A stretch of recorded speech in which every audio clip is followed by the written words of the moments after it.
बिस्मिल्लाहिर्रहमानिर्रहीम अस्सलामुअलैकुम। हम आज बना रहे हैं जी क्वारगंदल या एलोवेरा का हलवा।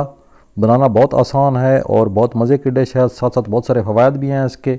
वो सारे फ़वाद और मुकम्मल तरीका मैं आपके साथ शेयर करूँगा बहुत आसान और आम फहम अंदाज में। इसके अंदर और क्या क्या चीज़ें इस्तेमाल होंगी वो भी आपको बताता जाऊँगा। और आपने वीडियो को मुकम्मल देखना है, तो अब टाइम ज़ाया किए बगैर शुरू करते हैं। सबसे पहले एलोवेरा या क्वारगंदल के पत्ते हमने ले लिए। इनकी डंडी होती है नीचे, वो हम काट देंगे।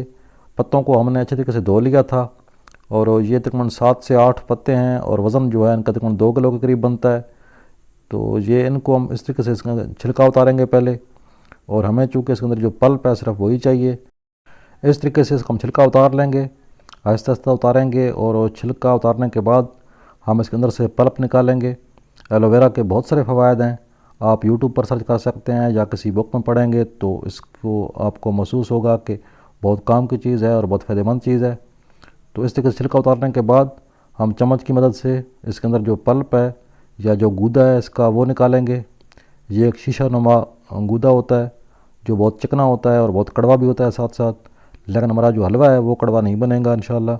अगर ये थोड़ा सा जायका उसमें आएगा लेकिन ज़्यादा कड़वा नहीं होगा। और चूँकि हम दवा के लिए बना रहे हैं तो इसलिए मैं थोड़ा ज़्यादा इस्तेमाल कर रहा हूँ। आप चाहें तो आप थोड़ा कम भी इस्तेमाल कर सकते हैं। अगर आप वैसे आम रूटीन में बना रहे हैं तो आप इतना गूदा ना डालें, लेकिन मैं चूँकि इलाज के लिए बना रहा हूँ तो इसलिए इसको मैं ज़्यादा गूदा डाल रहा हूँ। थोड़ा सा टाइम लगेगा, इसके अंदर से हम तमाम गूदा निकाल लेंगे। और इस तरीके से मैं बाकी पत्तों को भी छील के उनके अंदर से गूदा निकाल लूँगा। और गूदा निकालने के बाद इसको हम जूसर वाले जग में डाल के ब्लेंड करेंगे। जोड़ों के दर्द के लिए और घुटनों के दर्द के लिए, बुज़ुर्गों के लिए बहुत फ़ायदेमंद चीज़ है ये। आप ये हलवा ज़रूर बनाएं, घर में ट्राई करें, इंशाल्लाह आपको बहुत ज़्यादा फ़ायदा होगा। जो अल्लाह ताला ने चीज़ों में ज़ायके रखे हैं और जो चीज़ों के अंदर तासीर रखी है उससे हमें फ़ायदा उठाना चाहिए और हमें दवाइयों से जो है मुमकिन हद तक परहेज़ करनी चाहिए। तो इस तरीके से मैं इस गूदे को जूसर के अंदर डाल लूँगा और इसको मैं ब्लेंड करके तो इसका जो है वो पेस्ट तैयार कर लेंगे। ये आपके सामने में एक पत्ता और आपको दिखाता हूँ छील के। मैं रात के टाइम ये वीडियो बना रहा हूँ तो हो सकता है रिज़ल्ट इतना अच्छा ना आए, लेकिन इंशाल्लाह वीडियो अगर आप फॉलो करेंगे और आप ये रेसिपी बनाएंगे तो आप कहेंगे कि वाकई कोई चीज़ जो है वो अच्छी सीखी है।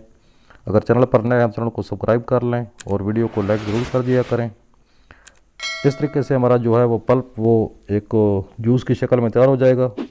इसकी थिकनेस आप देख सकते हैं, बहुत सख्त किस्म का एक महलूल है ये, बहुत गाढ़ी किस्म का। तो इसके अंदर हम शामिल करेंगे सूजी। ये 1 किलो सूजी मैंने ली है, इसको अच्छे तरीके से धो लिया है और धोने के बाद 2-3 पानी इससे निकाल दिए हैं। अब इस सूजी को इसमें डाल के हम हाथों से अच्छे तरीके से मसल लेंगे इसको, इस गूदे को, और जो है अपना सूजी इसको हम अच्छे तरीके से मसल कर यकजान कर लेंगे ताकि ये सारा जो है वो बिल्कुल एक गाढ़ा बैटर बन जाए और इसका हलवा जो है वो फिर ज़ायकेदार भी बनेगा और फ़ायदेमंद भी बनेगा। तो इस तरीके से अच्छी तरह मिक्स कर लेंगे इसको। SK विलेज फूड्स जो है वो अब अपना फेसबुक पेज पर भी अवेलेबल है और साथ ही साथ स्नैक वीडियो पर भी है, तो आप वहाँ पर भी फॉलो कर सकते हैं। तो आप वीडियो को मुकम्मल देखेंगे तो इंशाल्लाह आपको बहुत मज़ा आएगा। तो इसको अच्छे तरीके से मिक्स करने के बाद मैं बाकी आपको चीज़ें दिखाता हूँ कि इसमें क्या क्या जाएगा। ये है जी गोंद फलाई। आप गोंद कीकर भी इस्तेमाल कर सकते हैं और आप इसको स्किप भी कर सकते हैं। ये हमारे इलाके में फलाई एक आम दरख्त है और उसकी जो चीड़, उसको हम लोकल ज़बान में चीड़ कहते हैं।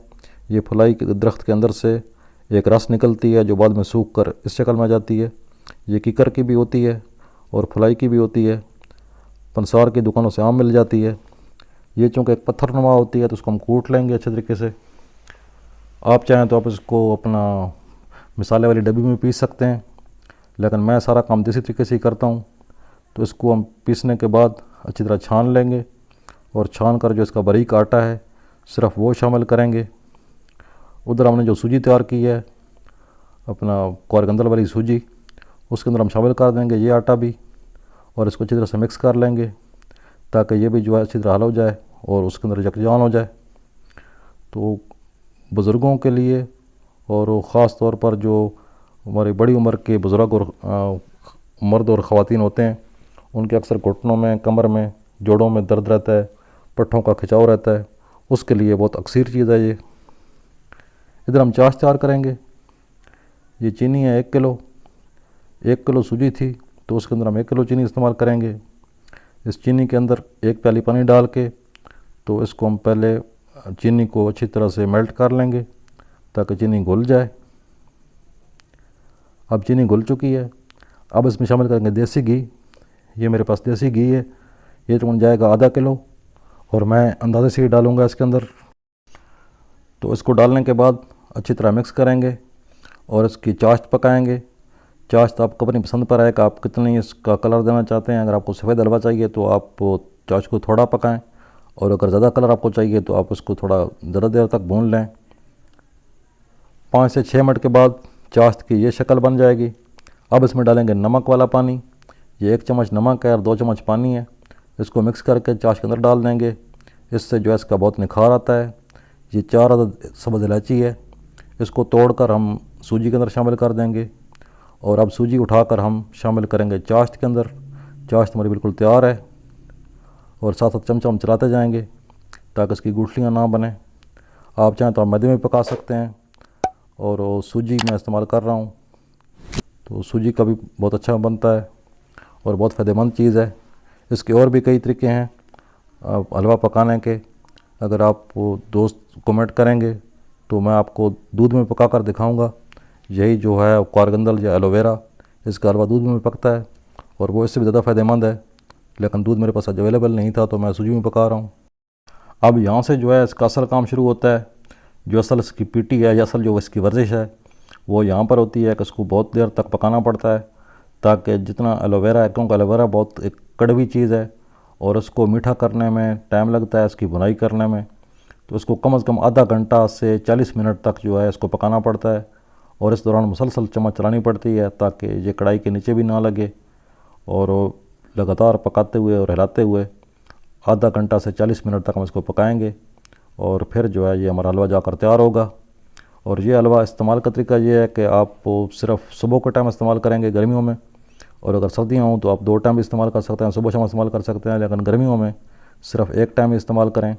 2 से 3 चम्मच जो है वो रोज़ाना की खुराक रखें और 4 से 5 दिन या 7 दिन तक आप इस्तेमाल करें। इसके अंदर आप हस्ब ज़रूरत आप ड्राई फ्रूट शामिल कर सकते हैं। मैं सिर्फ थोड़ा सा नारियल और थोड़ा सा मेवा शामिल कर रहा हूँ, किशमिश। मैं और कुछ भी नहीं डालूँगा क्योंकि मेरे पास अवेलेबल भी नहीं है और मैं इसकी ज़रूरत भी नहीं समझता, क्योंकि असल चीज़ जो है उसका जायका तभी आता है जब इसके अंदर ड्राई फ्रूट कम हो। तो अब ये आप देख सकते हैं इसने घी छोड़ना शुरू कर दिया है। अब ये बिल्कुल तैयारी के आखिरी मराहल में है। अगर आपके पास एलोवेरा अवेलेबल हो तो आप इसको एक ग़िज़ा के तौर पर भी इस्तेमाल कर सकते हैं और एक दवा के तौर पर भी आप बना सकते हैं इसको। और ये इस तरीके से जो है तरीका सारा मैंने आपको बता दिया बहुत तफसील के साथ। वीडियो अगर थोड़ी लंबी हो गई है, लेकिन ये है कि ये मजबूरी थी कि इसके अंदर चीज़ें ऐसी थीं कि जो बताने वाली थीं। ये आप देख सकते हैं अब ये हलवा हमारा जो है बिल्कुल ये तैयार हो चुका है अल्हम्दुलिल्लाह। और ये जनाब मैं अपने वालिद साहब के लिए बना रहा हूँ और एक खाला जी हैं, उनके घुटनों में और कमर में दर्द रहता है। अब आखिरी चीज़ एक रह गई है, ये है गुलकंद। चूँकि इसके अंदर एक थोड़ी बू टाइप की आती है हलवे के अंदर एलोवेरा की, तो उसको ख़त्म करने के लिए मैं इसके अंदर 2 से 2.5 चम्मच जो है गुलकंद डालूँगा। ये गुलकंद भी मेरी होममेड गुलकंद है। मैं इसकी रेसिपी जो है वो आखिर में आपको एंड स्क्रीन पर नज़र आ जाएगी वीडियो, आप वहाँ से इस वीडियो को भी देख सकते हैं गुलकंद बनाने का तरीका क्या है। तो अब इसको हम हलवे में डालकर तो अच्छे तरीके से मिक्स कर लेंगे और इसको ज़्यादा पकाने की ज़रूरत नहीं होती। तो 2 से 3 मिनट पकाने के बाद हम इसको उतार लेंगे और हमारा हलवा जो है वो खाने के लिए तैयार है। मज़ीद अगर आपने कोई सवाल करना है तो आप कमेंट करें, इंशाल्लाह मैं कोशिश करूँगा कि आपको जवाब दे सकूँ। और मज़ीद अच्छी अच्छी वीडियो देखने के लिए मेरे चैनल को सब्सक्राइब कर लें, मुझे फ़ेसबुक पर फॉलो करें और मेरे बेल का आइकन को ज़रूर प्रेस करें ताकि आने वाली हर वीडियो का नोटिफिकेशन आपको मिलता रहे। और वीडियो को लाइक ज़रूर कर दिया करें, ये मेरी मेहनत है और मेरा हक़ है कि आप मुझे एक लाइक दे दें। तो इंशाल्लाह जल्द मिलते हैं नई वीडियो में, तब तक के लिए अल्लाह हाफ़िज़।